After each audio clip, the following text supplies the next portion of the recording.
to be educated, but I'm so frustrated.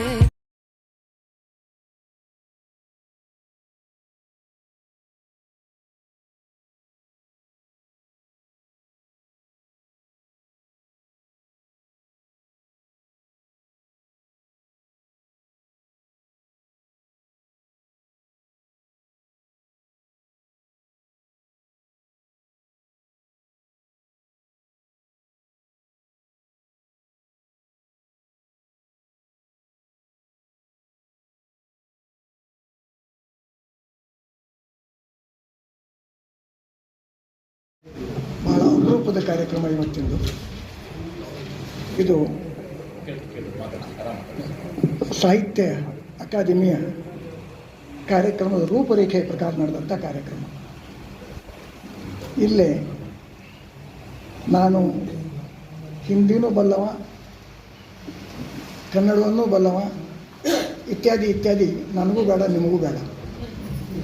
ಅದನ್ನು ನಿಮಗೆ ಬೇಕಾಗಿದ್ದು ಕನ್ನಡ ಕಾವ್ಯ ಮತ್ತು ನನ್ನ ವಾಚನ ಮತ್ತು ಆ ಕವಿತೆಯ, ನಾನು ಓದುವ ಕವಿತೆಯ ಹಿಂದಿ ಅನುವಾದ ನನ್ನ ಸ್ನೇಹಿತರಂಥ ಡಾಕ್ಟರ್ ಕುರ್ಕುರಿ ಅವರು ಹೇಳ್ತಾರೆ. ಅವರು ಓದಿ ತೋರಿಸ್ತಾರೆ.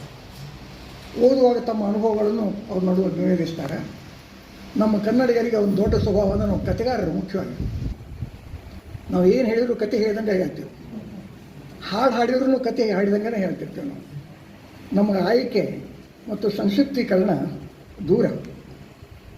ಆದರೆ ಕವಿತೆಗಳಲ್ಲಿ ಸಾಧ್ಯವಿದ್ದಷ್ಟು ಕವಿತೆ ಸಣ್ಣದಿದ್ದರೂ ಕೂಡ ನಾವು ಇಡೀ ಕಥೆಯನ್ನು ಹೇಳಬೇಕು. ನಾವು ಮಹಾಕಾವ್ಯವನ್ನಲ್ಲ, ಕವಿತೆಯಲ್ಲೂ ಕೂಡ ಬದುಕಿನ ಸಮಗ್ರತೆಯನ್ನು ತೋರಿಸುವಂಥ ಚಿತ್ರಣ ಬಂತು ಅಂತಂದರೆ ಆ ಕವಿತೆಗೆ ಒಂದು ಸಮಗ್ರೀಕರಣ ಬರ್ತದೆ. ಬಹಳ ಜನ ನಮ್ಮ ಕವಿಗಳು ಸಾಧಿಸಬೇಕಾಗಿದ್ದು ಇದೆ ಕವಿತೆಗಳಲ್ಲಿ. ಮುಖ್ಯವಾಗಿ ಕಡಿಮೆ ಪದಗಳನ್ನು ಬಳಸಿದರೂ ಕೂಡ ಬದುಕಿನ ವಿಶಾಲ ಕ್ಷೇತ್ರವನ್ನು ತೋರಿಸುವಂಥದ್ದಿರಬೇಕು, ಅನುಭವವನ್ನು ಹೇಳಿಸುವಂಥದ್ದಿರಬೇಕು. ಆ ದೃಷ್ಟಿಯಿಂದ ನಾವು ಕೆಲವು ಕವಿತೆಗಳನ್ನು, ನಾನಂತೂ ಸುಮಾರು 20 ಸಂಕಲನಗಳು ಒಟ್ಟು ಬಂದಿವೆ ಕನ್ನಡದಲ್ಲಿ. ಹಿಂದಿ ಇತ್ಯಾದಿ ಬಗ್ಗೆ ನನಗೆ ಬೇಡ ಸದ್ಯ. ಆ 20ರಲ್ಲಿ 4 ಸಂಕಲನಗಳು ಆಯ್ದ ಕವಿತೆಗಳ ಸಂಕಲನಗಳು. ಉಳಿದ 16 ಸ್ವತಂತ್ರ ಅಥವಾ ಮೌಲಿಕ ಅಂತೇಳಿ ಹಿಂದಿಯವರು ಅಂತೇಳಿ ಸ್ವತಂತ್ರ ಕವಿತೆಗಳ ಸಂಗ್ರಹಗಳು. ಈ ಸಂಗ್ರಹಗಳನ್ನು ಇನ್ನು 2 ದಿನಕ್ಕೆ ಮತ್ತೊಂದು ಸಂಗ್ರಹ, ಸಾವಿರದ ಚಿಂತೆ ಅನ್ನೋದೇನು ಚೆನ್ನಪ್ಪ ಅವರು ಹೇಳಿದರು, ಆ ಕವಿತೆಯ ಪುಸ್ತಕದ ಬಿಡುಗಡೆ 22ಕ್ಕೆ ಹೇಮ. ಈಚೆಗೆ ಒಂದು 6-7 ವರ್ಷದಿಂದ ನಿರಂತರ ಪ್ರತಿ ವರ್ಷ ಈಗ ನನಗೆ ಅಭಿವ್ಯಕ್ತಿಗೆ ಬೇರೆ ಮಾಧ್ಯಮ ಅಂದರೆ ನನ್ನ ಕಾವ್ಯನೇ ಮುಖ್ಯವಾಗಿ. ಕಥೆ ಬರೆಯೋದನ್ನು ಕಡಿಮೆ ಮಾಡಿಬಿಟ್ಟೆ, ವಿಮರ್ಶೆ ಬರೆಯೋದನ್ನು ಬಹಳ ಕಡಿಮೆ ಮಾಡಿಕೊಂಡೆ. ಆತ್ಮಕಥೆಯ ಮತ್ತು ಕಾವ್ಯ ಎರಡರ ಮೂಲಕ ನನ್ನನ್ನು ಹೇಳಿಕೊಟ್ಟು ಸಾಧ್ಯ ಆಗಿದ್ದರಿಂದ ನನ್ನ ಸ್ನೇಹಿತರ ಬಗ್ಗೆ ಲೇಖನಗಳನ್ನು ಬರೆದೇನೆ. ಕವಿತೆಗಳ ಮೂಲಕ ನನ್ನನ್ನು ಹೇಳ್ಕೊತ ಹೊಂಟೇನೆ. ಕವಿತೆಗಳಲ್ಲೂ ಕೂಡ ನನ್ನ ಸ್ನೇಹಿತರು ಬರ್ತಾರೆ, ನನ್ನ ಸಂಬಂಧಿಕರು ಬರ್ತಾರೆ, ಅಂಥ ಅನೇಕ ವಿವರಗಳು ಬರ್ತಾವೆ. ಬಂದ ನಡುವೆ ನಾನು ಹೇಳ್ತಿರ್ತೇನೆ. ನಾನು ದಾಣೇಂದ್ರ ಅವರು ಕೂತ್ಕೊಂಡು ಈಗ ಸುಮಾರು 8-10 ವರ್ಷದಿಂದ ಅವ್ರು ತಾವು ಅನುವಾದ ಆಗಿರುವಂಥ ಕವಿತೆಗಳನ್ನು ತಂದಿದ್ದರು. ಅವರ ಅನುವಾದದ ಬಗ್ಗೆ ನಾನು ಏನೂ ಹೇಳೋದಿಲ್ಲ. ನನ್ನ ಒರಿಜಿನಲ್ ಕವಿತೆಯ ಬಗ್ಗೆಯೂ ಅವರು ಏನು ಹೇಳೋದಿಲ್ಲ. ನಾನು ಅವರು ಸುಮಾರು ಈಗಾಗಲೇ ನಾವು ಒಂದು 28-30 ಕವಿತೆಗಳನ್ನು ಅನುವಾದ ಮಾಡಿದ್ದನ್ನು ತೊಗೊಂಬಂದಿದ್ರು, ಓದಿ ತೋರಿಸಿದರು. ನಡುವ ಅಲ್ಲಲ್ಲೇ ನಾನು ತಿದ್ದೋದು ಅಂದರೆ ಅವ್ರಿಗೆ ನಾನು ಟೀಚರ್ನೂ ಹೌದು, ಎಲ್ಲರೂ ವ್ಯಾಕರಣದ ಹೇಳೋಣ ಅಷ್ಟೇ. ಆದರೆ ಹೇಳಿದ ಕೂಡಲೇ ಅವ್ರು ಅಂತ ಅವತ್ತಿನ ವ್ಯಾಕರಣ ಅಲ್ರಿ ಇವತ್ತು ಭಾಳ ಬದಲಾಗೈತಿ ಅಂತಿದ್ರು ಅವರು. ಅದು ಖರೇನೆ. ಯಾಕೆಂದರೆ ಇವತ್ತಿನ ವ್ಯಾಕರಣವನ್ನು ಬಲ್ಲವರು ಅವರು, ಅವತ್ತಿನ ಶಾಸ್ತ್ರವನ್ನು ಬಲ್ಲವ ನಾನು. ಅವೆರಡೂ ಕೂಡಿದ ಒಂದು ಕಾರ್ಯಕ್ರಮ ಇವತ್ತಿಂದು. ಈ ಮೊದಲನೆಯ ಕವಿತೆ ಇಲ್ಲ ಅಂತ ಕನ್ನಡದಲ್ಲಿ. ಯಾಕೆ ಇಲ್ಲ ಅಂತಂದ್ರೆ ಅದು ಐತಿ ಅಂತ. ಇಲ್ಲ ಅನ್ನೋದು ಕೂಡ ಇದ್ದೇ ಇರ್ತೈತಿ, ಅದು ಇಲ್ಲ ಅಂತ ಹೇಳ್ಬೇಕಾಕೈತಿ, ಮತ್ತು ಇರುವುದನ್ನು ಒಪ್ಕೋಬೇಕಾಕೈತಿ. ಆ ಕಾರಣಕ್ಕೆ ಈ ಒಂದು ಕವಿತೆಯನ್ನು ಓದ್ತೀನಿ. ಓದುವಾಗ ನಡುವೆ ಹೇಳ್ಬೇಕನ್ಸಿದ್ರೆ ಹೇಳ್ತೀನಿ. ನೀವು ತಿಳ್ಕೊಳ್ಳಿಕ್ಕೆ ಭಾಳ ಸಾಮರ್ಥ್ಯ ಇದ್ದಂಥವ್ರು, ಆದ್ದರಿಂದ ಏನಂತ ಹೇಳೋ ಪ್ರಸಂಗ ಬರೋದಿಲ್ಲ. ಇದು ಇಲ್ಲ ಸಿಕ್ ನಾನು ಟೈಮ್ ಕಡಿಬಾರ್ದು ಅಂತೇಳಿ ಸ್ಲಿಪ್ಸ್ ಇಟ್ಕೊಂಡ್ಬಂದೇನು. ಇಲ್ಲಿಂದ ಅಲ್ಲಿಯವರೆಗೆ, ಇಲ್ಲಿಂದ ಅಲ್ಲಿಯವರೆಗೆ, ಅಲ್ಲಿಂದ ಎಲ್ಲಿಯವರೆಗೆ, ಇಲ್ಲಿಂದ ಅಲ್ಲಿಯವರೆಗೆ, ಅಲ್ಲಿಂದ ಎಲ್ಲಿಯವರೆಗೆ ಹೋದರೂ, ಅಲ್ಲಿಂದ ಎಲ್ಲಿಯವರೆಗೆ ಹೋದರೂ ದಾರಿ. ಹೋಗ್ತೀವಿ ಅಂದಮೇಲೆ ದಾರಿ ಇದ್ದಲ್ಲ, ಹೆಜ್ಜೆ ಇಟ್ಟಲ್ಲಿ ದಾರಿ ನೋಡಕಬೇಕಲ್ಲ. ಇಲ್ಲಿಂದ ಅಲ್ಲಿಯವರೆಗೆ, ಅಲ್ಲಿಂದ ಎಲ್ಲಿಯವರೆಗೆ ಹೋದರೂ ದಾರಿ. ದಾರಿ ತುಂಬ ಸುತ್ತಮುತ್ತಲೂ ಕೇಳಿದ್ದೆ. ಸುತ್ತಮುತ್ತಲೂ ಕೇಳಿದ್ದೆ ಚಿಕ್ಕೆಗಳನ್ನು, ಕಲ್ಲುಗಳನ್ನು ಕೇಳಿದ್ದೆ. ಚಿಕ್ಕೆಗಳನ್ನು, ಕಲ್ಲುಗಳನ್ನು ಉತ್ತರಿಸಿದ್ದವು ಕನಸು, ಕತ್ತಲೆ, ಕಾವಲು. ಯಾರನ್ನೋ ಕೇಳ್ತೇವೆ, ಯಾರೋ ಉತ್ತರ ಕೊಡ್ತಾರೆ. ಇದು ಬದುಕಿನ ರೀತಿನೇ. ನೀವು ಪ್ರಶ್ನೆ ಮಾಡೋದು ಯಾರಿಗಾರ, ಉತ್ತರ ಎಲ್ಲಿಂದಾರ ಸಿಗ್ತಿರ್ತತಿ ಅಥವಾ ಪಡ್ಕೋತಿರ್ತೀರಿ. ನಾನು ಒಂದು ದಿಕ್ಕಿನ ಕೇಳ್ತಿದ್ದೆ ಅಂದರೆ ಮತ್ತೊಂದು ದಿಕ್ಕಿಂದ ನನಗೆ ಉತ್ತರ ಸಿಗ್ತಿರ್ತೈತಿ ಅಥವಾ ಪಡ್ಕೋಬೇಕಾಗತ್ತೆ. ತುಂಬ ಸುತ್ತಮುತ್ತಲೂ ಕೇಳಿದ್ದೆ ಚಿಕ್ಕೆಗಳನ್ನು, ಕಲ್ಲುಗಳನ್ನು ಉತ್ತರಿಸಿದ್ದವು ಕನಸು, ಕತ್ತಲೆ, ಕಾವಲು. ಆ ಉತ್ತರಗಳ ಭಾಷೆ ತಿಳಿಯಲೇ ಇಲ್ಲ. ನನ್ನ ಪ್ರಶ್ನೆಗಳಿಗೆ ಅರ್ಥ ಇಲ್ಲ. ಇರಲಿಲ್ಲ, ಹುಟ್ಟಿರಲಿಲ್ಲ. ನನ್ನ ಪ್ರಶ್ನೆಗಳಿಗೆ ಅರ್ಥ ಇಲ್ಲ, ಇರಲಿಲ್ಲ, ಹುಟ್ಟಿರಲಿಲ್ಲ. ನಾವು ಮನುಷ್ಯರು. ಕಾರಣ ಅದಕ್ಕೆ. ಯಾಕಿಂದಾಕತಿ? ನಾವು ಮನುಷ್ಯರು ಹೋಗುವುದು ಎಲ್ಲಿಯವರೆಗೆ? ಹೇಗೆ? ಹೀಗಾದರೆ ಇಂಥ ತೊಳಲಾಟದಲ್ಲಿ ಯಾರನ್ನು ಪ್ರಶ್ನಿಸುವುದು? ಯಾರ ಉತ್ತರಕ್ಕಾಗಿ ಕಾಯುವುದು? ಯಾರ ಹೆಗಲಿಗೆ ನೇತಾಡುವುದು ಹೆಣ? ಯಾರ ಹೆಗಲಿಗೆ ನೇತಾಡುವುದು ಹೆಣ ಅರ್ಥವಾಗುತ್ತಿಲ್ಲ. ಕಾರಣ ನಾವು ಮಹಾವಿಕ್ರಮರು. ವಿಕ್ರಮೆ ತಾನು ಕತೆ ಕೇಳಿದ್ರು. ಕಾರಣ ನಾವು ಮಹಾವಿಕ್ರಮರು. ಆ ಕತೆ ಲಿಂಕ್ ಮಾಡ್ಕೊಂಡು ಹೋಗ್ಬಿಡೋದು. ಅಂದರೆ ಮತ್ತೆ ರಿಪೀಟೆಡ್ಲಿ ಮತ್ತು ಹೆಣ ಹೊತ್ಕೊಂಡು ಹೋಗುವಂಥ ಪ್ರಸಂಗನೇ. ಆ ಹೆಣ ಬಂದಿದ್ದಕ್ಕೆ ಇಮಿಡಿಯೇಟ್ಲಿ ವಿಕ್ರಮ್ ಬಂದ್ಬಿಡ್ತಾನೆ ಅಲ್ಲಿ. ಯಾರ ಉತ್ತರಕ್ಕಾಗಿ ಕಾಯುವುದು, ಯಾರ ಹೆಗಲಿಗೆ ನೇತಾಡುವುದು ಹೆಣ ಅರ್ಥವಾಗುತ್ತಿಲ್ಲ. ಕಾರಣ ನಾವು ಮಹಾವಿಕ್ರಮರು. ಬದುಕು ರಣ. ಅದರ ಅನೇಕ ಅರ್ಥಗಳೆಲ್ಲ ಛಾಯೆಗಳು. ಬದುಕು ರಣ. ಕೇವಲ ಕೊಳೆತ ವ್ರಣಗಳ ಬಣ. ವ್ರಣ ಅಂದ್ರೆ ನೋವು, ಗಾಯ. ನೋವು. ಬದುಕು ರಣ. ಕೇವಲ ಕೊಳೆತ ವ್ರಣಗಳ ಬಣ. ನೋವು, ಬೆಂಕಿ, ಬೇಗೆ. ರಾಮಚಂದ್ರ ಶರ್ಮಾ ಅವರ ಬಹುತೇಕ ಕವನಗಳಲ್ಲಿ ಈ 3 ಪದಗಳ ಮೇಲಿನ ಮೇಲೆ ಬರ್ತಿರ್ತಾವೆ. ನೋವು, ಬೆಂಕಿ, ಬೇಗೆ. ಹೇಳುತ್ತೇವೆ, ಕೇಳುತ್ತೇವೆ, ಬರೆಯುತ್ತೇವೆ. ನಮ್ಮನ್ನು ಎಕ್ಸ್ಪ್ರೆಸ್ ಮಾಡ್ಕೊಳ್ಳಿಕ್ಕೆ ಇವೆಲ್ಲ ಮಾಧ್ಯಮಗಳು ನಮಗೆ. ಹೇಳುತ್ತೇವೆ, ಕೇಳುತ್ತೇವೆ, ಬರೆಯುತ್ತೇವೆ.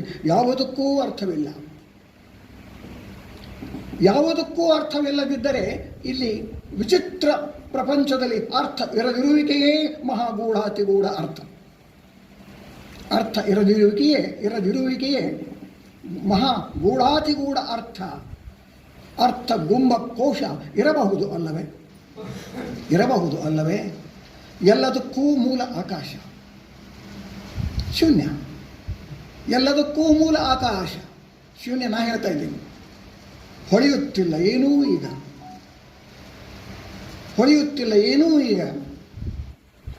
ಇದು ಸುಮಾರು 30-40 ವರ್ಷದ ಹಿಂದೆ ಬರೆದ ಪದ್ಯ. ಹೊಳೆಯುತ್ತಿಲ್ಲ ಏನೂ ಈಗ. ಹೊಳೆಯುವುದು, ಹೊಳೆಯದಿರುವುದರ ನಡುವೆ ಹೊಳೆಯುತ್ತಿದೆ ಹೊಳೆ. ಹೊಳೆಯನ್ನು ಮತ್ತು ದ್ವಯಾರ್ಥಗಳು. ಹೊಳೆಯುವುದು, ಹೊಳೆಯದಿರುವುದರ ನಡುವೆ ಹೊಳೆಯುತ್ತಿದೆ ಹೊಳೆ. ಹೊಳೆಯಾಗಿ ಹರಿಯುತ್ತಿದೆ. ಕಳೆದು ಹೋಗಿದೆ ಅರ್ಥ. ತೇಲುವ ಮೋಡಗಳ ಕೆಳಗೆ ತೊಳಲಾಡುವ ಹೆಜ್ಜೆಗಳ ನಡುವೆ ಭವ್ಯ ಕತ್ತಲೆಯ ದೀರ್ಘ ಪರಂಪರೆಯ ಕಾಲುದಾರಿಯ ಮೇಲೆ ತೊಳಲಾಡಿದೆ ಅರ್ಥ. ಬುದ್ಧನಿಗೆ ಹೊಡೆದ ಬುದ್ಧಿಗೂ ನಿಲುಕದ ನೆಲೆ.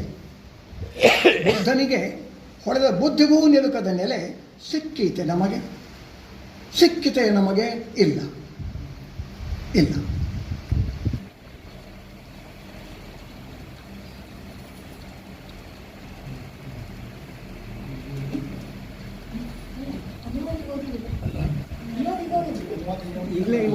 ಈಗಲೇ ಹೋದ್ರಿ ಅದು ಎಲ್ಲರೂ ಮಹಿಳೆಯರು ಮಾತಾಡ್ಕೊಂಡು ಹೋದಾರೆ. ಈಗ ಅದ್ರ ನಾವು ಹೋಗಿದ್ವಿ. ಅಂದ್ರೆ ಗೊತ್ತಾಯ್ತು. ಅಲ್ಲ, ಅದ್ರ ಮುಂದೆ ಮತ್ತೆ ಇಲ್ಲ ಅಲ್ಲೇ ಇಲ್ಲ ಇಲ್ಲ ಇಲ್ಲ ಈಸಿ ಇಲ್ಲ ಇಲ್ಲ ಬರ್ತೀನಿ.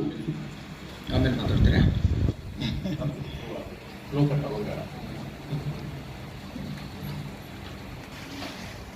ಈಗ ನಡುವು ನಾನು ಮಾತಾಡಿದೆ ಅಂತಂದ್ರೆ ಮತ್ತೆ ಕನ್ಫ್ಯೂಸ್ ಆಗಿಬಿಡ್ತದ್ರಿ ಎಲ್ಲರಿಗೂ. ಈಗ ಇನ್ನೂ ಅವ್ರ ಕವಿತೆ ಓದಿದ್ದು ಇನ್ನೂ ತಮ್ಮ ತಲೆಯೊಳಗದ, ತಮ್ಮ ನೆನಪಿನೊಳಗದ. ಈಗ ನಾನೇನಾದರೂ ನನ್ನ ಮಾತುಗಳನ್ನು ಆಡೋದಕ್ಕೆ ನನ್ನ ಭಾಷಣ ನಾನು ಶುರು ಮಾಡಿದೆ ಅಂತಂದ್ರೆ ಅದೆಲ್ಲ ಕಟ್ ಆಫ್ ಆಗಿಬಿಡ್ತದೆ. ಅದು ಒಂಥರ ಯಾಕೋ ನಿಮ್ಗೆ ಅರ್ಥ ಕ್ಲಿಕ್ ಆಗಲಿಕ್ಕಿಲ್ಲ. ಆ ಕಾರಣಕ್ಕೆ ನಾನು ಏನು ಮಾತಾಡಿದೆ, ಯಾವುದೂ ಮಾತಾಡಿದೆ, ನಾನು ನೇರವಾಗಿ ಕವಿತೆಗೆ ಬಂದ್ಬಿಡ್ತೇನೆ, ಅನುವಾದಕ್ಕೆ ಬಂದ್ಬಿಡ್ತೇನೆ. ನಾನು ಅನುವಾದ ಬಗ್ಗೆ ನಂತರ ಬೇಕಾದ್ರೆ ನಾನು ನನ್ನ ಅನುಭವಗಳನ್ನ ನಡುವೆ ಹೇಳ್ತಾ ಹೇಳ್ತಾ ನಾನು ಹೋಗ್ತೇನೆ ಅಂತ.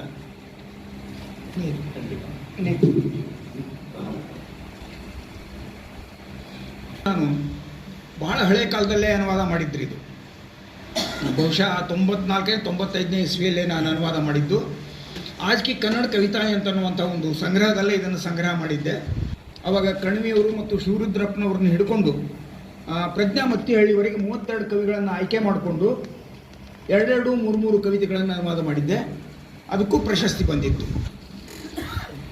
ಅದರಲ್ಲಿ ಸಂಗ್ರಹ ಆದಂತಹ ಕವಿತೆ ಇಲ್ಲ, ಇಲ್ಲಿ ನಹಿ, यहाँ से वहाँ तक, यहाँ से वहाँ तक, वहाँ से यहाँ तक चलने पर भी, यहाँ से वहाँ तक, वहाँ से यहाँ तक चलने पर भी राह भर चारों ओर पूछा था सितारों से पत्थरों से। चलने पर भी राह भर चारों ओर पूछा था सितारों से पत्थरों से।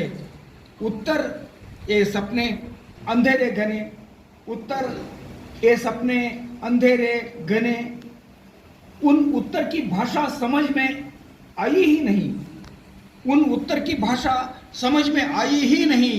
मेरे प्रश्नों का अर्थ नहीं था, नहीं, मेरे प्रश्नों का अर्थ नहीं था, नहीं, जन्मा ही नहीं था। मनुष्य हम मनुष्य जाना कहाँ तक, कैसे ऐसा हुआ, तो ऐसे झंझट में पूछें किससे, ऐसे झंझट में पूछें किससे, किसके उत्तर की प्रतीक्षा करें, किसके उत्तर की प्रतीक्षा करें, किसकी बगल में लटके ये शव, किसकी बगल में लटके ये शव, समझ में नहीं आता क्योंकि हम हैं त्रिविक्रम, समझ में नहीं आता क्योंकि हम हैं त्रिविक्रम। जीवन सूना सूना, केवल सड़ा हुआ फोड़ा, दर्द आग आग पीड़ा, कहते हैं सुनते हैं लिखते हैं। दर्द आग पीड़ा, कहते हैं सुनते हैं लिखते हैं। किसी का भी अर्थ नहीं, किसी का भी अर्थ नहीं। तो यहाँ अजीब संसार में अर्थ का न होना, यहाँ अजीब संसार में अर्थ का न होना, निगूढ़ अति निगूढ़ अर्थ। गूढ़ कोश होगा ना, गूढ़ कोश होगा ना, सबका मूल आसमान, सबका मूल आसमान। समझ में कुछ भी आता नहीं अब, समझ में कुछ भी आता नहीं अब। समझ में आने न आने के बीच, समझ में आने न आने के बीच चमक रहा है नदी, चमक रहा है नदी बनकर बह रहा है। खो गया है अर्थ, खो गया है अर्थ। तैरने वाले बादलों के नीचे घने अंधकार की दीर्घ परंपरा की पगडंडी पर, तैरने वाले बादलों के नीचे घने अंधकार की दीर्घ परंपरा की पगडंडी पर बुद्ध की बुद्धि के भी हाथ न लगने वाला पड़ाव, बुद्ध की बुद्धि के भी हाथ न लगने वाला पड़ाव, न मिलने वाला मूल। क्या हमें मिला, क्या हमें मिला? नहीं, नहीं।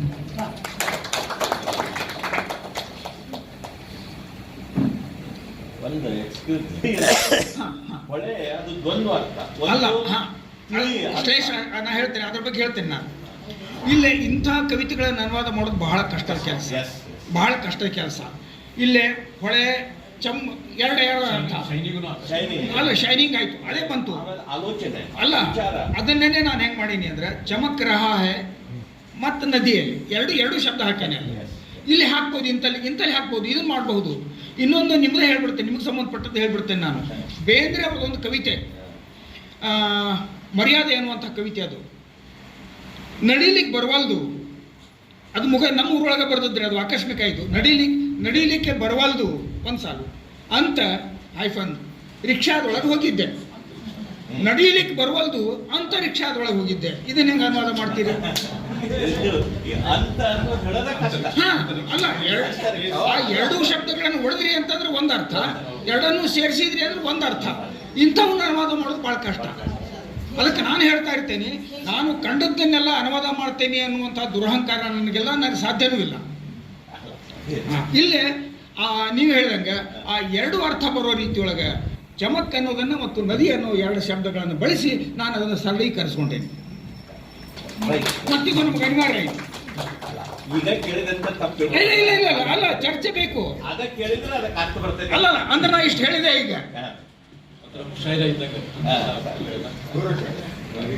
ಈಗ ಏನು ಪ್ರಶ್ನೋತ್ತರ ಅದು ಅಲ್ಲ, ಇದೇ ಕಾರಣಕ್ಕೆ ನಾನು ಈ ಕವಿತೆಗಳನ್ನ ಅನುವಾದ ಮಾಡಲಿಲ್ಲ.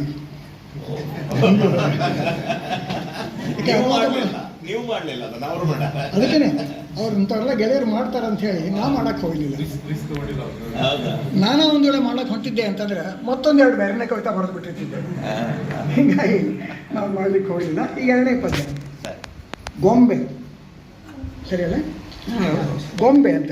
ಗೊಂಬೆ ನಿಮಗೆ ಗೊತ್ತು, ಆಡು ಗೊಂಬೆನೂ ಹೌದು, ಆಡಿಸು ಗೊಂಬೆನೂ ಹೌದು, ಕಾಡಿಸು ಗೊಂಬೆನೂ ಹೌದು.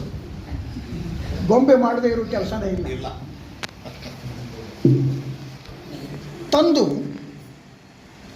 ತಂದು ಹುತ್ತದ ಗಟ್ಟಿ ಜಿಗುಟು ಮಣ್ಣು, ಹುತ್ತಪ್ಪು ಮಾಡಂತಂದು ಮಾಡ್ತಿರ್ತೇವೆ.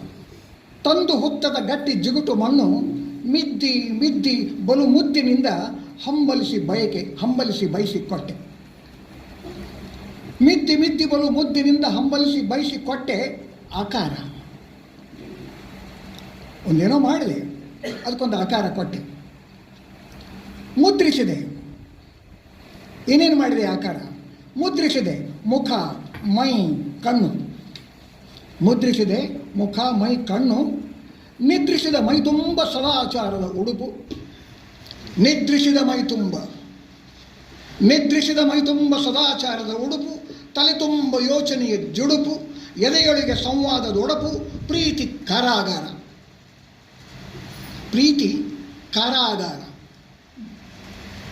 ಕೆಲ ದಿನ ಕಾಲ ಗೊಂಬೆ ಇಲ್ಲ ಉಸಿರಿನ ರೆಂಬೆ. ಕೆಲ ದಿನಗಳ ಕಾಲ ಗೊಂಬೆ ಇಲ್ಲ ಉಸಿರಿನ ರೆಂಬೆ. ನಿರ್ಮಿಸಿದ ನನಗೂ ಸಹ ಸಂಭ್ರಮದ ಭ್ರಮೆ. ಈ ಗೊಂಬೆ ಹೇಮ ಹೇಳಿದಳು. ಗೊಂಬೆನೂ ಹೇಮಾನು ಇದ್ದಿರ್ಬೋದು. ಈ ಗೊಂಬೆ ಹೇಮ ಹೇಳಿದಳು ಮೊನ್ನೆ, ಇವತ್ತು ಹೇಳಕ್ಕೆ ಧೈರ್ಯ ಇಲ್ಲಕ್ಕಿಗೆ. ಹೇಳಿದಳು ಮೊನ್ನೆ ನಾನಿರದಾಗ. ಅಕಸ್ಮಾತ್ ನನಗೆ ಹೇಳಿದ್ಲಕ್ಕಿ, ನಾನಿರದಾಗ ತುಂಬಿ ಮನೆ. ನಾ ಕಾಲೇಜ್ ಕೆಲಸಕ್ಕೆ ಹೊರಗೆ ಹೋದಾಗ ನಾನಿರದಾಗ ತುಂಬಿ ಮನೆ ಸುಳಿದಾಡುತ್ತದೆ. ನಾನಿರದಾಗ ತುಂಬಿ ಮನೆ ಸುಳಿದಾಡುತ್ತದೆ ಅವಳ ಹಾಸಿಗೆಯಲ್ಲಿ. ಇಲ್ಲಿ ಗೊಂಬೆ ಟ್ರಾನ್ಸ್ಫರ್ ಡೆಫಿಸಿಟ್ಸ್ ನೋಡಿ. ಸುಳಿದಾಡುತ್ತದೆ ಅವಳ ಹಾಸಿಗೆಯಲ್ಲಿ ಮಲಗುತ್ತದೆ. ನನ್ನ ಸೋಪು ಟವೆಲ್ಲು ತೆಗೆದೊಯ್ದು ನೇರ ಬಚ್ಚಲಕ್ಕಿಳಿದು ಜಳಕ ಮಾಡುತ್ತದೆ. ದೂರು ಮಗಳದು ಅವಳ ಪ್ರೀತಿಯ ಗಂಧ, ಎಣ್ಣೆ, ನಿನ್ನೆ ಮೊನ್ನೆಗಳನ್ನು. ಅವಳ ಪ್ರೀತಿಯ ಗಂಧ, ಎಣ್ಣೆ, ನಿನ್ನೆ ಮೊನ್ನೆಗಳನ್ನು ಕಸಿದು ಕಿತ್ತೆಸೆಯುತ್ತದೆ ನನ್ನ ಬಟ್ಟೆ. ಕಿತ್ತೆಸೆಯುತ್ತದೆ ನನ್ನ ಬಟ್ಟೆ. ದಿಟ್ಟೆ ಹುಡುಗಿಯ ಹಾಗೆ, ಚೊಲುವಿ ಬೆಡಗಿಯ ಹಾಗೆ ನನ್ನ ಕೋಟು ಕಾಲರ್ನ ಮೇಲೆ ಕೂಡುತ್ತದೆ. ಇಳಿಸ ಹೋದರೆ ಅವ್ವ, ಇಡೀ ಫ್ಯಾಮಿಲಿ ಐತಿಲ್ಲಿ, ಇಳಿಸಿ ಹೋದರೆ ಅವ್ವ ಗೌವನೇ ಕೇಳುತ್ತದೆ ಕೂದಲು. ಇಳಿಸ ಹೋದರೆ ಅವ್ವ ಗೌವನೇ ಕೇಳುತ್ತದೆ ಕೂದಲು. ಕಳೆದ ತಿಂಗಳು ನಾ ಹೋದಾಗ ಮೈಸೂರಿಗೆ ನನ್ನ ಸ್ಕೂಟರು ಹತ್ತಿ ಪುಷ್ಪ ಪ್ರದರ್ಶನದಲ್ಲಿ ಅರಳಿ ಅತ್ತಿತ್ತ ಸುಳಿದು ನೋಡಿ ಮೋಡಿ ಹಿಡಿದವರಂತೆ ಓಡಿ ಬಂದಿತ್ತಂತೆ ಗಾಡಿ ಎಲ್ಲೋ ಬಿಟ್ಟು ರಾಮಮೂರ್ತಿ ಫೋನ್ ಮಾಡಿ ಕಳಿಸಿದರಂತೆ ಯಾರ ಕೈಯಲ್ಲೋ. ನಾನಿದ್ದಾಗ ಮಾತ್ರ ಈ ಗೊಂಬೆ ಬರಿಯ ಮಣ್ಣಿನ ಬೆಪ್ಪು ಬಣ್ಣದ ಮುದ್ದೆ.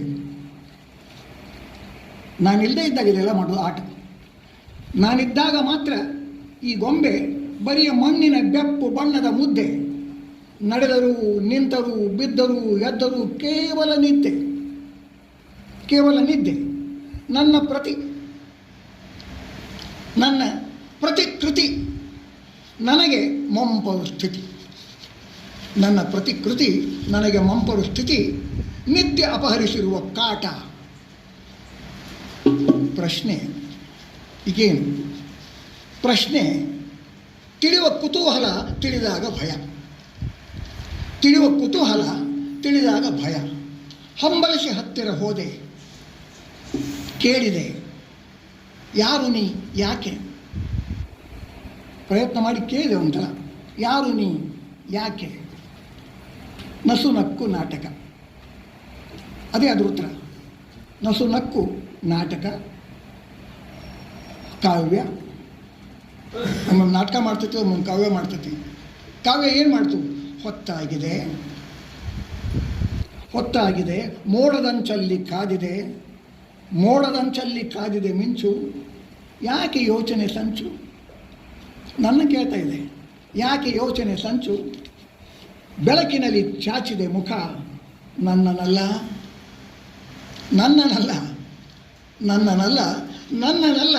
ನನ್ನನಲ್ಲವೇ ನೀ ಬಾಚಿದೆ. ನನ್ನ ಕೇಳಕ್ಕೆ ಶುರು ಮಾಡ್ತು, ನನ್ನನಲ್ಲವೇ ನೀ ಬಾಚಿದೆ. ಎಲ್ಲ ಗೊತ್ತಾಗಿದೆ, ಹೋಗು, ಜಳಕ ಮಾಡು, ಬಂದು ಕೂಡು. ನನಗೆ ಹೇಳ್ತು, ಹೋಗು, ಎಲ್ಲ ಗೊತ್ತಾಗಿದೆ, ಜಳಕ ಮಾಡು, ಬಂದು ಕೂಡು. ಬೇರೆ ಬೇರೆ ಅರ್ಥಗಳಿಲ್ಲ. ಬಂದು ಕೂಡು ಅಂದರೆ ಗೊಂಬೆ ಕೊನೆಗೆ ಏನಾಗಿಬಿಡ್ತದೆ? ನಗು, ಕೇವಲ ನಗು. ಯಾರ ಮಗು?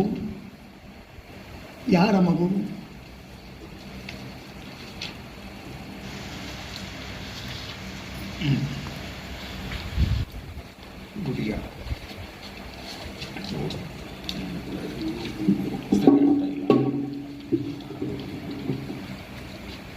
ಗೊಂಬೆ. गुड़िया लाकर बॉम्बे की मिट्टी गूंथ कर बड़े प्यार अरमान से दिया आकार. गूंथ कर बड़े प्यार अरमान से दिया आकार. छाप दिया मुंह, शरीर, आंख, उनींदी शरीर पर सदाचार की पोशाक. दिमाग भर विचारों की चिपचिपाहट. सीने में वार्तालाप की पहेली. प्यार कारागार. कुछ दिन गुड़िया नहीं सांसों की टहनियाँ रचयिता मुझे भी. कुछ दिन गुड़िया नहीं सांसों की टहनियाँ रचयिता मुझे भी. संभ्रम का भ्रम. वो गुड़िया हेमा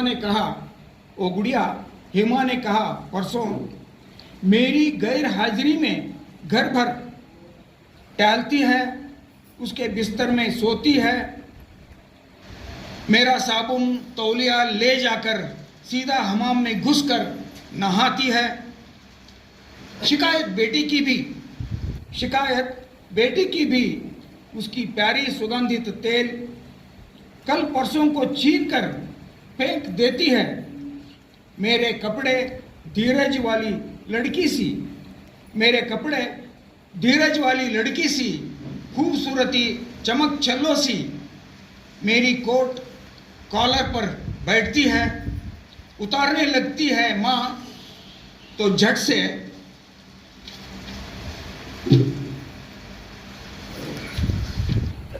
उतारने लगती है माँ तो झट से बाल नोचती है। पिछले महीने जब मैं गया था मैसूर, सुना मेरी स्कूटर पर सवार होकर पुष्प प्रदर्शनी में खिलकर इधर उधर टहलकर फिर देखती हुई मंत्रमुग्ध सी भाग आई गुड़िया कहीं छोड़कर। मंत्रमुग्ध सी भाग आई गुड़िया कहीं छोड़कर राम मूर्ति ने फोन करके किसी के द्वारा भेज दी। मेरी मौजूदगी में तो एक गुड़िया केवल मिट्टी की रंगीन मेरी मौजूदगी में तो ये गुड़िया केवल मिट्टी की रंगीन चलते फिरते गिरते उठते केवल नींद मेरे प्रतिकृति मत हाइफन रे अगले उदाहरण कोटनेला अंतरिक्ष मेरे प्रतिकृति कभी मुझे खुमारी सी ये लुभावना आकर नींद चुराने वाला उपद्रवी प्रश्न। ये लुभावना आकार नींद चुराने वाला उपद्रवी प्रश्न। समझने का कुतूहल, समझने पर भय, समझने का कुतूहल, समझने का भय। चाह कर करीब गया, पूछा कौन है तू, क्यों? मुस्करा कर नाटक काव्य समय हो गया है। बादलों के किनारे इंतजार में है बिजली। समय हो गया है, बादलों के किनारे इंतजार में है बिजली। क्यों विचारों का कपट, रोशनी में उठाया मुंह, तुच्छ मुझे तुमने बींच लिया, तुच्छ मुझे तुमने बींच लिया। सब कुछ मालूम हो गया है, आओ, सब कुछ मालूम हो गया है, आओ नहा लो, आओ बैठो, आओ बैठो, मिलो। हंसी हंसी हंसी। अब शिशु कौन, बच्चा कौन वो तो ಮಾಡಬಹುದಾಗಿತ್ತು। ಮುಂದಿನ ಪದ್ಯ ನಾನು ಒಂದೊಂದು ಹೊಸ ಕವಿತೆ ಬರೆದಾಗಲೆಲ್ಲ, ಈ ಕವಿತೆ ಹೆಸರು ಅವ್ವ ಬಹಳ ಮುಖ್ಯ ಅದು। ಎಲ್ಲ ಕವಿತೆಗಳು ಅವ್ವ ಅಂತಲೇ ಟೈಟಲು, ಅದು ಬೇರೆ ಬೇರೆ ಸಬ್ ಟೈಟಲ್ಸ್ ಕೊಟ್ಕೊತ ಹೋಗೋದಷ್ಟೇ. ನಾನು ಒಂದೊಂದು ಹೊಸ ಕವಿತೆ ಬರೆದಾಗಲೆಲ್ಲ, ನಾನು ಸ್ವತಃ ಹೊಸ ಕವಿತೆ ಮತ್ತು ಹೊಸ ಕವಿತೆ ಬರೆದಾಗಲೆಲ್ಲ ನನ್ನ ಅನಕ್ಷರಸ್ಥ ಅವ್ವನಿಗೆ ಮೊದಲು ಅರ್ಥವಾಗುತ್ತಿತ್ತು. ನಾನು ಒಂದೊಂದು ಹೊಸ ಕವಿತೆ ಬರೆದಾಗಲೆಲ್ಲ ನನ್ನ ಅನಕ್ಷರಸ್ಥ ಅವ್ವನಿಗೆ ಮೊದಲು ಅರ್ಥವಾಗುತ್ತಿತ್ತು, ಅರ್ಥದೊಳಗಿನ ಧ್ವನಿ ಅನುರಣಿಸುತ್ತಿತ್ತು. ನನ್ನ ಅರಳಿದ ಕಣ್ಣು ಪುಟಿವ ತುಟಿ ನೋಡಿ ಅವ್ವನ ಕಣ್ಣಲ್ಲಿ ಮತ್ತು ಉಣ್ಣಿಸುವ ಬೆರಳ ತುದಿಯಲ್ಲಿ ಹಿಗ್ಗಿನಲ್ಲಿ ಮಿನುಮಿನಿಗೆ ಹೊಳೆಯುತ್ತಿದ್ದವು ಹಲವಾರು ಹೊಸ ಹಸನ್ಮುಖ ಕವಿತೆ. ಅವಳ ಉಣ್ಣಿಸುವ ಬೆರಳ ತುದಿಯಲ್ಲಿ ಹಿಗ್ಗಿನಲ್ಲಿ ಮಿನುಮಿನಿಗೆ ಹೊಳೆಯುತ್ತಿದ್ದವು ಹಲವಾರು ಹೊಸ ಹಸನ್ಮುಖ ಕವಿತೆ. ಆಕೆ ಹೇಳಕ್ಕೆ ಬರ್ತಿದ್ದಿಲ್ಲ ಖರೆ, ಅದು ಹೇಳ್ತಿದ್ಲು. ನಿನ್ನೆಯಂತಿಲ್ಲ ಇಂದಿನ ಕವಿತೆಯ ಮುಗಿಲು. ಆಕೆ ಹೇಳೋದು ನನಗೆ, ನಿನ್ನೆಯಂತಿಲ್ಲ ಇಂದಿನ ಕವಿತೆಯ ಮುಗಿಲು, ಅದಕ್ಕಿಂತ ಮಿಗಿಲು ಅರ್ಥದ ದಿಗಿಲು. ಅಂದರೆ ದಿನಾಲೂ ಆಕೆ ಮುಂದೆ ಹೇಳ್ತಿದ್ದೆ ಅಂತ ಆತನ ದಿನಾಲೂ ಹೇಳ್ತಿದ್ದೆ. ಆಕೆ ಅಭಿಪ್ರಾಯ ಏನು? ನಿನ್ನೆಯಂತಿಲ್ಲ ಇಂದಿನ ಕವಿತೆಯ ಮುಗಿಲು ವ್ಯಾಪ್ತಿ, ಅದಕ್ಕಿಂತ ಮಿಗಿಲು ಅರ್ಥದ ದಿಗಿಲು. ತುಂಬಿ ತುಳುಕುತ್ತಿದೆ ರಸ ಭಾವ ರಾಗ ಹೊಸತು ಈ ಹಗಲು. ನೋಡಿ, ನಾನು ಮಾತಿನಕ್ಕಿಂತ ಆಕೆ ಮಾತಾ ಕವಿತೆ ಆಗಲಿಕ್ಕೆ ಬಿಟ್ಟಿದ್ದೆ. ತುಂಬಿ ತುಳುಕುತ್ತಿದೆ ರಸ ಭಾವ ರಾಗ ಹೊಸತು ಈ ಹಗಲು, ನೀ ನನ್ನ ಪ್ರಾಣ, ನೀ ನನ್ನ ಪ್ರಾಣ, ನೀ ನನ್ನ ಕವಿತೆ ಪ್ರಾಣ ಮಗ, ನೀ ನನ್ನ ಕವಿತೆ ಪ್ರಾಣ ಮಗ, ನಿನ್ನ ಕವಿತೆಗಳಲ್ಲಿ ಕಮನೀಯ ಕಾಮನ ಬಿಲ್ಲು, ಗಂಧರ್ವ ಸಂಗೀತ ಸೊಲ್ಲು, ಅದು ನನಗೆ ಉಸಿರು ತ್ರಾಣ ಮಗ ಎಂದು ಹಾಡುತ್ತಿತ್ತು ಅವ್ವನ ಮೌನ. ಮಾತು ಬರುವುದಿಲ್ಲಕ್ಕೆ ಎಂದು ಹಾಡುತ್ತಿತ್ತು.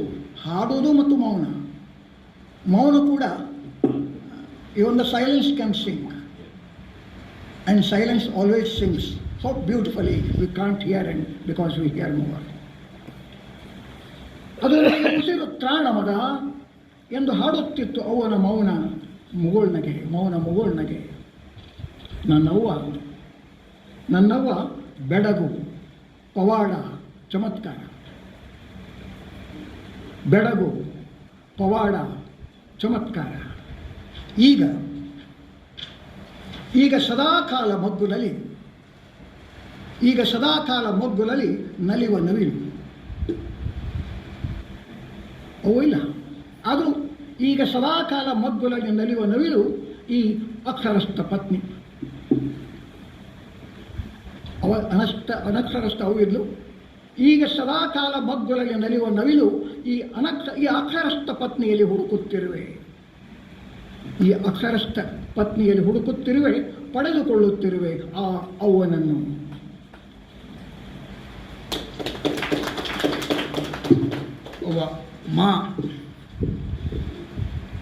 माँ, मैं जब भी नई कविता लिखता था तो मेरी अनपढ़ माँ को पहले समझ में आती थी। मैं जब भी नई कविता लिखता था तो मेरी अनपढ़ माँ को पहले समझ में आती थी। अर्थ में निहित स्वर गूंजता था, अर्थ में निहित स्वर गूंजता था। मेरे खिले नयन उछलते अधर देखकर माँ की आंखों में, मेरे खिले नयन उछलते अधर देखकर माँ की आंखों में खिलाने वाली उसकी उंगली की नोक में, माँ की आंखों में खिलाने वाली उसकी उंगली की नोक में चमक कर टिमटिमाती थी अनेक मंदस्मित कविताएं। खिलाने वाली उसकी उंगली की नोक में चमक कर टिमटिमाती थी अनेक मंदस्मित कविताएं। कल जैसा नहीं आज की कविता का आसमान, कल जैसा नहीं आज की कविता का आसमान, उससे भी बढ़कर अर्थ महान। छलकता है रस भाव राग नया ये दीवा, बेटा तुम मेरी कविता का प्राण, बेटा तुम मेरी कविता का प्राण। रंगीन इंद्रधनुष तुम्हारी कविता में, रंगीन इंद्रधनुष तुम्हारी कविता में, गंधर्व का संगीत स्वर वो मेरी सांस शक्ति है बेटा, वो मेरी सांस शक्ति है बेटा। गा रहा था माँ का मौन मंदहास, गा रहा था माँ का मौन मंदहास। मेरी माँ विस्मय करिश्मा चमत्कार। अब सदैव बगल में नर्तन करता मयूर, तलाश रहा हूँ इस पढ़ी लिखी पत्नी में, पा रहा हूँ उस माँ को। अब सदैव बगल में नर्तन करता मयूर, अब सदैव बगल में नर्तन करता मयूर, तलाश रहा हूँ इस पढ़ी लिखी पत्नी में, पा रहा हूँ उस माँ को। धन्यवाद।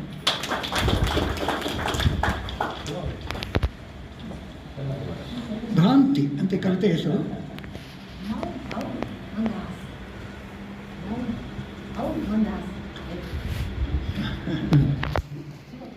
ಮೌನ್ ಔರ್ ಮಂದಹಾಸ್. ಭ್ರಾಂತಿ ಇದು ಅಕ್ಟೋಬರ್ ಮಾಸ, ಇದು ಅಕ್ಟೋಬರ್ ಮಾಸ. ಪಾಪ ಕೋಗಿಲೆ ಯಾಕೋ ಭ್ರಾಂತ, ಪಾಪ ಕೋಗಿಲೆ ಯಾಕೋ ಭ್ರಾಂತ. 6-7 ದಿನದಿಂದ ಪ್ರತಿ ದಿನ ಬೆಳಗ್ಗೆ ನನ್ನ ಹಿತ್ತಲಿಗೆ ಬಂದು ನನ್ನ ಹತ್ತಿರ ಅಲ್ಲವೇ ನೀ ವಸಂತ, ಅಲ್ಲವೇ ನೀ ವಸಂತ ಅನ್ನುತ್ತಾ ಕುಕಿಲುತ್ತದೆ ಮತ್ತ ಮಂದಹಾಸ. ಯಾರ ಬಳಿ ಏನುಂಟು ಉತ್ತರ? ನನ್ನ ಹಿತ್ತಲಿಗೆ ಬಂದು ನನ್ನ ಹತ್ತಿರ ಅಲ್ಲವೇ ನೀ ವಸಂತ ಅನ್ನುತ್ತಾ ಕುಕಿಲುತ್ತದೆ ಮತ್ತ ಮಂದಹಾಸ. ಯಾರ ಬಳಿ ಏನುಂಟು ಉತ್ತರ? ದಟ್ಟ ಮಂಜಿನ ಗರ್ಭ ಸೀಳಿ ಗಿರಿ ಶಿಖರ ಕಾಂತಾರ ಹೊಳೆ ಬಯಲು ಬಾಚಿ ಹರಿದು ಬರುತ್ತಿದೆ ಬೆಳಕು. ಒಡನಾಡಿ ಹಕ್ಕಿ ಒಂದೊಂದೇ ಪುಚ್ಚ ಬಿಚ್ಚುತ್ತಿವೆ. ಒಡನಾಡಿ ಹಕ್ಕಿ ಒಂದೊಂದೇ ಪುಚ್ಚ ಬಿಚ್ಚುತ್ತಿವೆ. ಗಾಳಿ ಅಲೆಯಲಿ ಎಲೆ ಹಾಸಮುಖ ತೆರೆಯುತ್ತಿವೆ. ತುಟಿ ಮೇಲೆ ಥಳಕಿನ ಜೇನು ನಸು ನಗುತ್ತಾ ಆಚೆ ಈಚೆ ಹಣಿಕಿಕ್ಕಿ ನೋಡುತ್ತಾ ಬೆಟ್ಟ ಹೆಜ್ಜೆಗಳ ಎತ್ತೆತ್ತಿ ಹಾಕುತ್ತಾ ನಗುತ್ತಿರುವ ವೀರಭಾನು. ದರ್ಶನದ ಮುಪ್ಪು ಮುಗಿಯುತ್ತಿದೆ. ಪ್ರತಿಯೊಬ್ಬರ ಆಯುಷ್ಯದ ಕೊನೆಗೆ ದರ್ಶನದ ಮುಪ್ಪು ಮುಗಿಯುತ್ತಿದೆ. ಕರ್ಷಣದ ಬಾಲ್ಯ ಚಿಗಿಯುತ್ತಿದೆ. ಇದು ಮಧು ವಸಂತ, ನಾನು ಮಾಸದ ಸಂತ. ಇದು ಮಧು ವಸಂತ, ನಾನು ಮಾಸದ ಸಂತ. ನನ್ನ ಉತ್ತರಕ್ಕೆ ನನ್ನ ದಕ್ಷಿಣ ಉತ್ತರ. ನನ್ನ ಉತ್ತರಕ್ಕೆ ನನ್ನ ದಕ್ಷಿಣ ತತ್ತರ. ಇಲ್ಲಿ ಉತ್ತರ ಹುಟ್ಟು, ದಕ್ಷಿಣ ಸಾವು. ನನ್ನ ಉತ್ತರಕ್ಕೆ ನನ್ನ ದಕ್ಷಿಣ ತತ್ತರ. ಪ್ರತಿಯೊಬ್ಬರ ಹುಟ್ಟಿಗೂ ಅವರ ಸಾವು ತತ್ತರ ಓದ್ತಿರ್ತದೆ. ನನ್ನ ಉತ್ತರಕ್ಕೆ ಇದು ಮಧು ವಸಂತ, ನಾನು ಮಾಸದ ಸಂತ. ಮಾಸದೊಳಗೆ ಮಂತ್ಲಿನೂ ಹೌದು, ಮಾಸಲಾರದನೂ ಹೌದು, ಪ್ರತಿ ತಿಂಗಳು ಇರುವಂಥದ್ದು ಹೌದು. ನಾನು ಮತ್ತು ವಸಂತ ಆಗು ಪ್ರಯತ್ನ ನಡೆದೇ ಇರ್ತದೆ ಕರೆ, ಅದು ಕೊನೆಗೆ ಸಂತ. ನಾವೆಲ್ಲರೂ ನಮ್ಮ ಯೌವನವನ್ನು ಮರೆಯುವುದಿಲ್ಲ, ಆದರೆ ಅದು ನಮ್ಮನ್ನು ಮರೆಯುವುದಿಲ್ಲ ಅಂತ ನೆನಪಿರುವುದಿಲ್ಲ.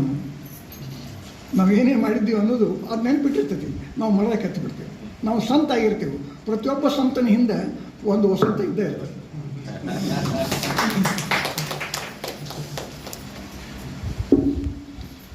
भ्रम यह अक्टूबर का महीना बेचारी कोयल जाने क्यों भ्रमाधीन 6-7 दिन से हर दिन भोर के समय मेरे घर के पिछवाड़े में आकर मेरे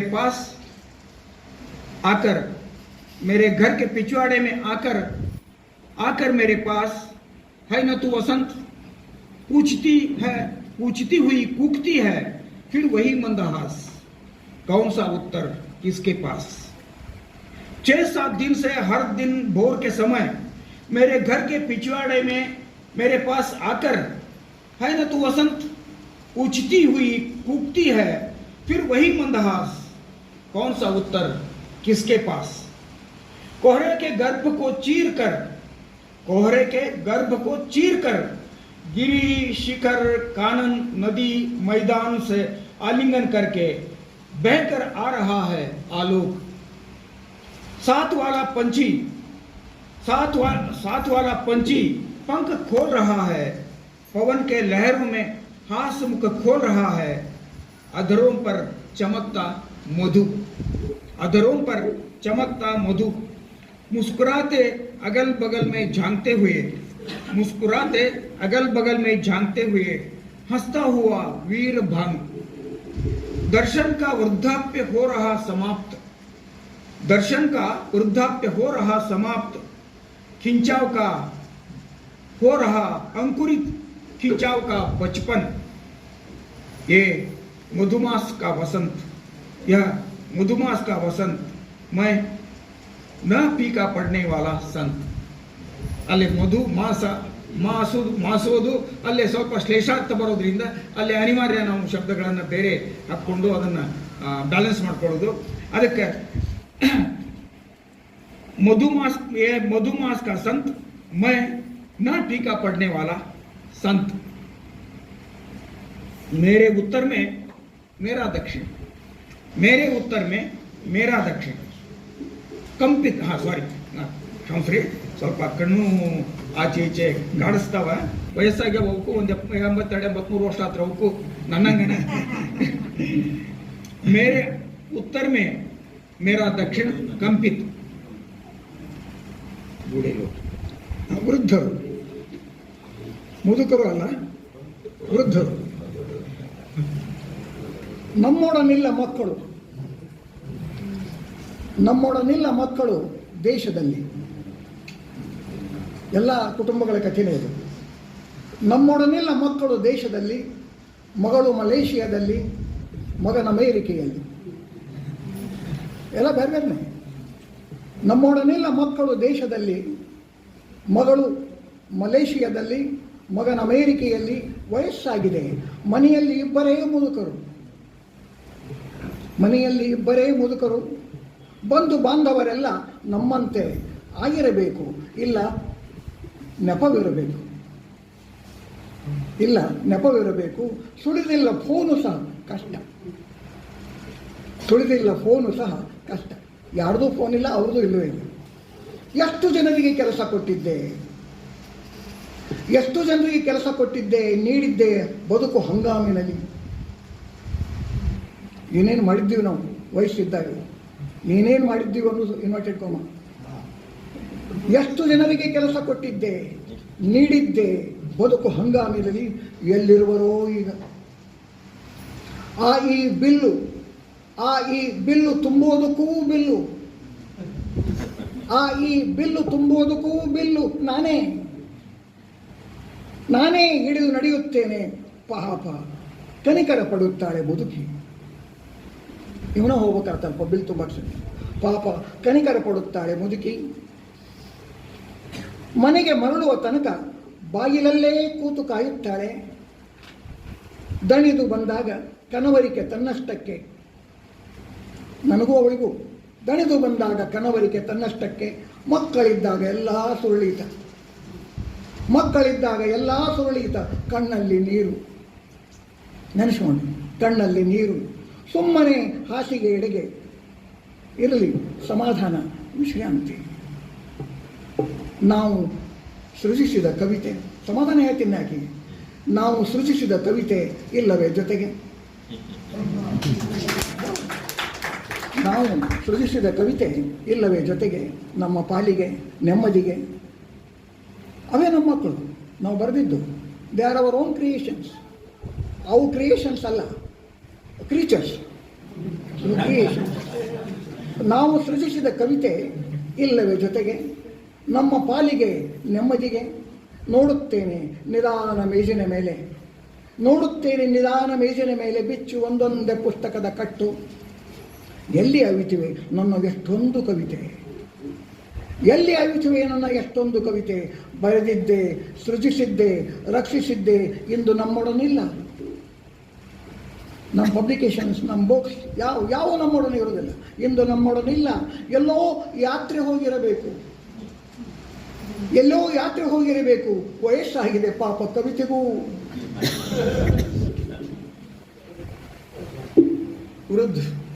ವೃದ್ಧರು. हमारे साथ नहीं है बच्चे देश में, हमारे साथ नहीं है बच्चे देश में. बेटी मलेशिया में, बेटा अमेरिका में. आयु गुजर चुकी है.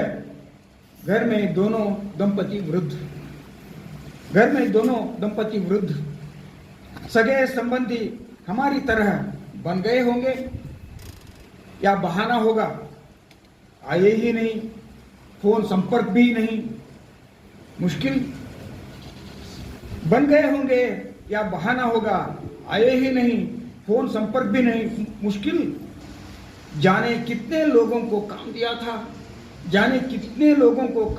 था, दिया था जीवन एक जमाने में, दिया था जीवन एक जमाने में, जाने कहाँ होंगे अब, जाने कहाँ होंगे अब वे।